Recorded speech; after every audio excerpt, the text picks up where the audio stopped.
Hello, Wellsprings. Happy Tuesday. It is November 9th. I'm a day behind. I blame it on the time change. But welcome to Tarot Tuesday. I was so excited to get to join you for a second week of tarot that I was having the hardest time deciding what to even do. There's so much to learn, and learning gets me excited. But I also want us to have fun, and so I decided to narrow our focus down for this Tarot Tuesday and dive in a little to the major arcana. I mentioned in our first Tarot Tuesday that the tarot is divided essentially, it's divided lots of ways, but into two major ways. So one is called the major arcana. Those are sort of like trump cards, although I don't like calling them that in these days. And then the minor arcana are made up of the suits. And the four suits in the tarot, again, you might remember I said, is what our current modern playing cards grew out of.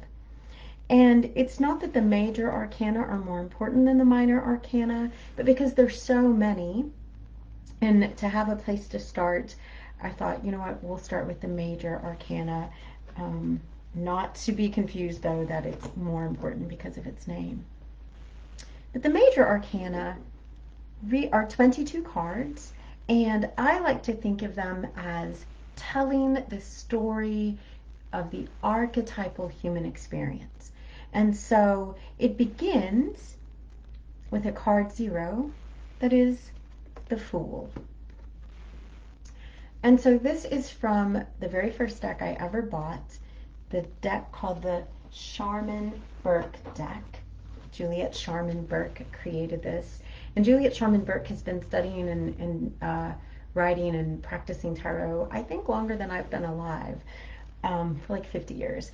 And part of why I got her book, even though the deck is actually quite plain, is because a friend of mine had this, and I really loved the history of tarot that she included and the ways in which she guided learning the cards by weaving the major and minor arcana together. So if you're looking for not just a card that, or not just a deck that has cards with images that really appeal to you, but you want to appeal to that intellectual part of your brain, I recommend getting this. The history, again, is really fantastic.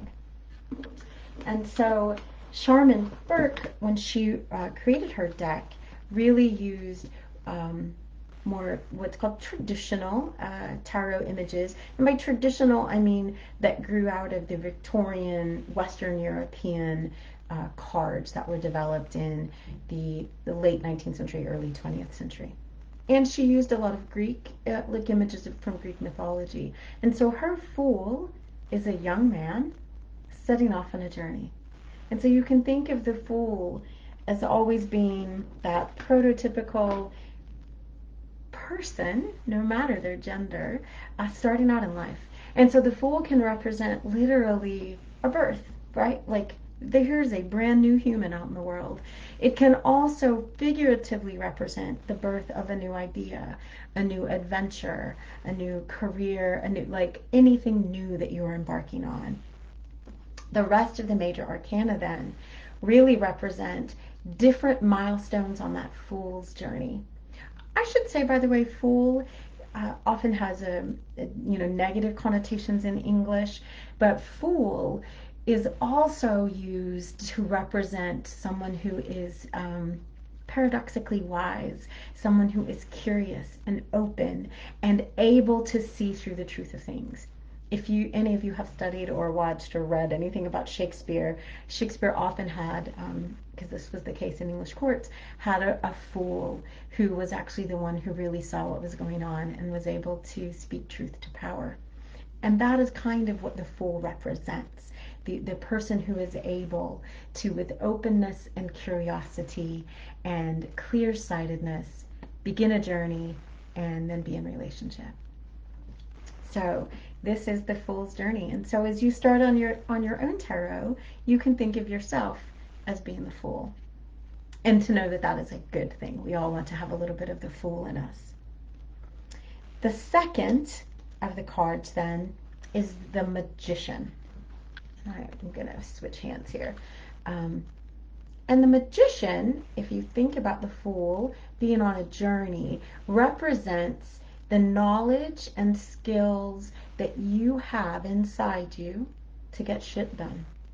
That's really what the Magician is about, knowing that you are empowered and have magic in your hands and are able to wield it.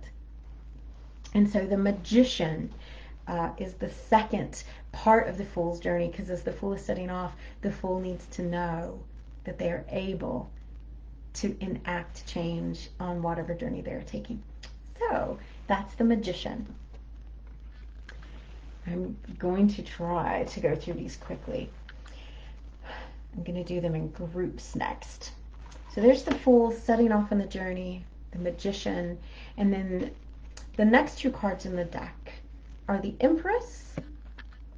And here you see sort of a classic Greek image, although were the Greeks really blonde?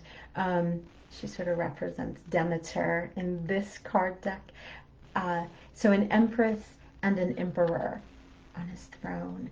And the two of them represent archetypal male and female energy at their healthiest and in their most balanced. And so whenever these come up in a deck, and as the Fool again, if you think of that Fool moving through life, knowing that they have their own power and are able to enact change, and that they can be in balance with all the different energies, the nurturing and I'll say dominant for lack of a better word at the moment. But that's the Emperor and the Empress, those energies that we want to have in balance. And they tend to be energies, when they come up in a deck, that are external. Like, how are you interacting with either someone who does have authority over you, someone who is nurturing you, or what are the ways that you might need to direct that kind of energy to others. The next two are about more internal processes. There is the High Priestess, who is often depicted as a woman holding, in this case, some flowers that represent knowledge, and then a Hierophant. And in some decks, I have more later decks, that old-fashioned term Hierophant has been, let me get this in the camera for you, as teacher or messenger. And the Hierophant really is about book learning sometimes. So the knowledge we can get by formal study, the knowledge we can gain in religion and philosophy and engaging with other people's knowledge and wisdom. The High Priestess is a balance to that says, yes, that is important. And there is also intuitive knowledge that is in nature and that is in our bodies, that balances and accompanies the book learning. And so as the Fool is learning on their journey, they are gaining knowledge of both kinds: intuitive, natural. Sometimes people use the term esoteric wisdom, and knowledge and wisdom of studying other people and of having a formal teacher. I have another image of the High Priestess from one of my favorite decks. This is my Next World Tarot, and I love this one of a High Priestess by the ocean, who again is tapping into all of that ancestral, intuitive knowledge that we all need to embody. So the Hierophant and the High Priestess are about what we learn and how we grow on that side. And then there are the Lovers. And the Lovers can literally represent people that we love, romantically, platonically. If you think about your own journey in life, this Fool's journey we're all on, it's absolutely critical that we have healthy, thriving relationships. And this is often what the Lovers represents. Relationships that we nurture, that feed us. And again, they can be romantic or not. Love comes in all kinds of forms. Also, the Lovers card is very often about balance. there's a lot of balance that comes up in tarot, or being out of balance that we want to pay attention to. And so you can look at the Lover's card when you get that as literal. Who are the people in your life on your Fool's journey that you are in relationship with? But also, what are the areas of your life, either in relationship with people or yourself, that you maybe need balance or have balance that you want to keep building on? The next card, kind of in contrast to the Lovers, is the Chariot. And the Chariot, in this case, literally shows like a Roman chariot with two horses going wildly. The Chariot is sometimes represented as a warrior, or I was looking if I had another chariot out at the moment. I don't. But the Chariot is, as opposed to the Lover's card, which is about our relationships, the Chariot is about our strength and how we potentially need to fight battles, both literal and figurative, when we're on that journey. What do we need to strengthen ourselves? And how do we choose to use that strength? Because the next cards then are literally about justice, temperance, and strength. And so I often think of these three going together. Again, well, apparently never turned the phone down. So as we nurture and build relationships on our Fool's journey, as we figure out what battles we need to fight and how we need to fight them, we also need to weigh the needs of justice. And justice is the way justice so often appears in Western mythology and Western imagery, is holding scales. In one hand, justice has a sword in the other, and there is a wise owl next to her. It's about balance. So what are the needs of justice, and how do we make sure we are rendering justice to ourselves and to those with whom we're in relationships with, when we are indeed, going back to the Chariot, fighting a battle. Temperance, then, is how do we temper justice? And how do we make sure that we are moving through our journey with the kind of moderation we sometimes need? The moderation that helps us to pace ourselves, the moderation that helps us to build up endurance, because we are in a marathon and not a sprint in this life. When the Temperance card comes up, it often lets me know that that might be a sign I need to take a step back, to take a deep breath, to look at things from a different perspective. And then Strength, and I love this, it shows a woman wrestling with a lion, but not hurting the lion, not killing the lion, but just holding the lion in a bit of stasis. And so this is about that there are all different kinds of strength, that we need to nurture physical strength, emotional strength, mental strength, spiritual strength, and we need to be cautious of how we wield that strength so that we are not doing harm. Strength. Halfway through the major arcana. The next major part leads us into like the second half of a Fool's journey. So the Fool has gone on their journey, encountered major milestones that have helped them to wield their own power in different ways, to study, to build relationships, and to think about Chariot, justice, temperance, strength, how they're wielding their power and moving through the world. And then we come to the Hermit, which asks us on our Fool's journey to be sure that while we are living out in the world and engaging in all of those relationships and that strength building and the battles we need, that we are also taking some time to reflect, some time alone, some centering time, in order to take in the lessons we have been learning on our journey.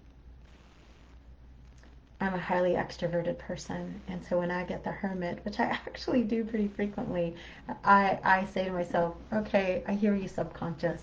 I need a little bit more time. to do some reflection by myself. After the Hermit is Wheel of Fortune. And the wheel, as it is here, shows different people at different stages of life circling a wheel. I really like this. Another image I have for it, though, is from my Darkwood Tarot, which shows a spinning wheel. Again, images from fairy tales are what is in this deck. And I think those were the only two I pulled out to show you. The Wheel of Fortune is about the fact that everything always is ending and beginning and ending and beginning, and that as we move through our lives, there will be multiple endings, multiple beginnings. I actually love this card. It brings me a ton of comfort. I used to reflect on it a lot after my grandmother's death. It comforted me to know that her life was continuing in some way, in some afterlife, that she may be valued, but also continuing in me. That's my engagement with this particular card. But the meaning really is about knowing that life's process is continually unfolding. The next few cards often startle people and make people a little uncomfortable when they come up in a deck. Because as the wheel turns, it does bring us grief and sorrow. And that is part of life. And that's what the next few cards are about. There's the Hanged Man, someone who is literally hanging upside down. In my Next World Tarot, the way I love it is that it is described this way, because this is the meaning of that card, that we are in suspension, that sometimes we find ourselves in in-between states, and that's a hard place to be, but it's also just part of how things need to be.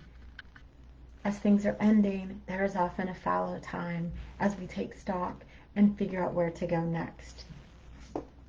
I use this card for the Hangman much more often, thinking about that I'm in suspension in my own actions, but that is a temporary state. So the Hangman is followed very closely then by death. And in this image, it is a very stereotypical death figure with a sickle reaping life. I have another image, though, from my Sasarabito deck, which is an image of a person transitioning. This one is a little more peaceful, a natural way to look at death. But death rarely in tarot represents a literal death. It always represents endings. Because again, it's following on the Wheel of Fortune, that the wheel is always turning, and that while we're in suspension, after suspension ends, an ending is taking place. An end of something we cherished, an end of an idea, an end of an era, whatever it might be. Death always means that there is change either coming or already underway. And then the Devil is a cautionary card, because the Devil says while all that change is happening, sometimes we're going to be tempted to give in to our less than healthy impulses.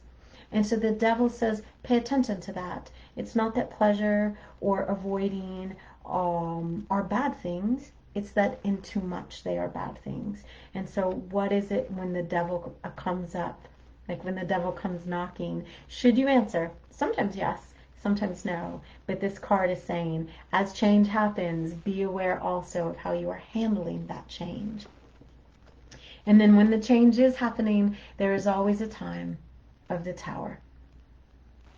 And the Tower, while it looks terrifying, there's lightning hitting a tower, it's on fire, people are falling or jumping into the sea. Another image of the Tower that I like is of a tree, lightning hitting a tree. And so whether it's the literal tower or some figurative version of a tower, what the Tower stands for is the necessity when change happens of clearing away the clutter, of letting go of what does not serve us, and taking stock of the foundation that we have, that as that wheel keeps turning and as our fool we keep moving through life, that we know we have something new to build on. something strong to build on for the something new. The Tower is a powerful, powerful message to us about the need to make space and to clear away what we don't need, to lay down what is not ours. Just a few more cards in the major arcana and our Fool's Journey will be done. So, as we have dealt with change and its upheaval and are taking stock, then what we have is a little bit of clarity. And we have the star that is shining a bright light on our endeavors, on our state of being, and shining some hope into whatever the situation might be that we are encountering or are currently trying to build. Followed by the star, we have the moon, and we have the sun. And the moon and the sun, the moon is about being in touch with the energy that comes up at, metaphorically at night. And so knowing that even in darkness, there is a light shining.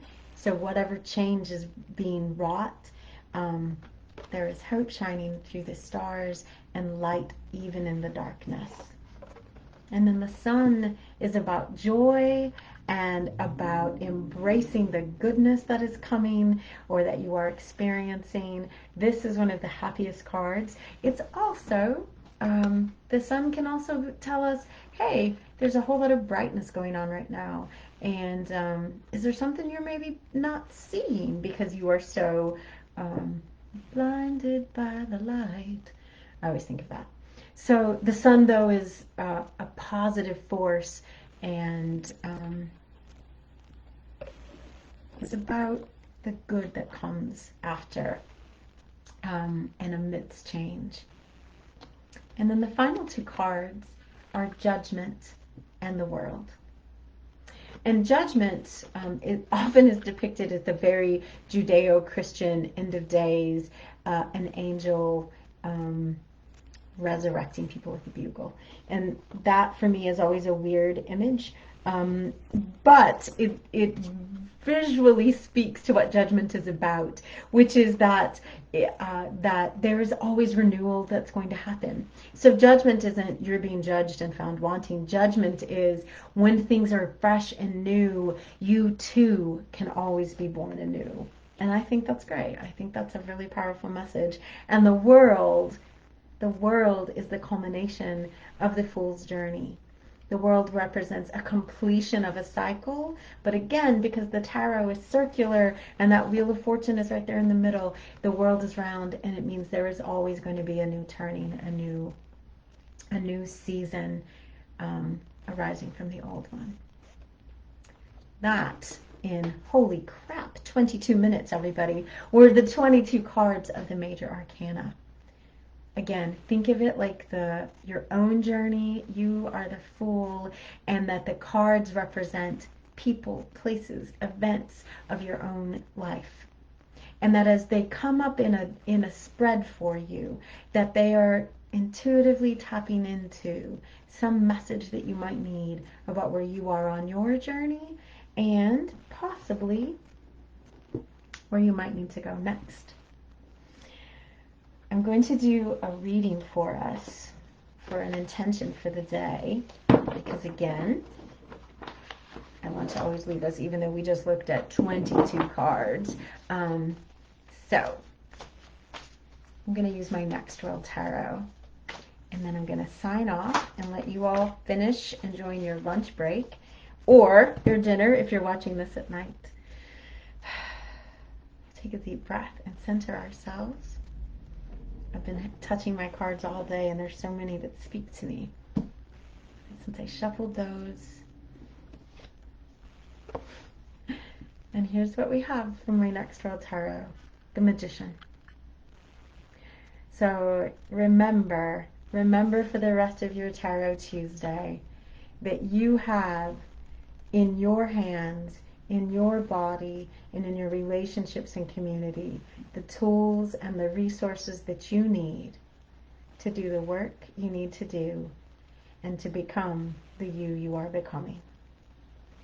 Be well, Wellsprings. I'll see you next week, and we'll dive into the minor arcana.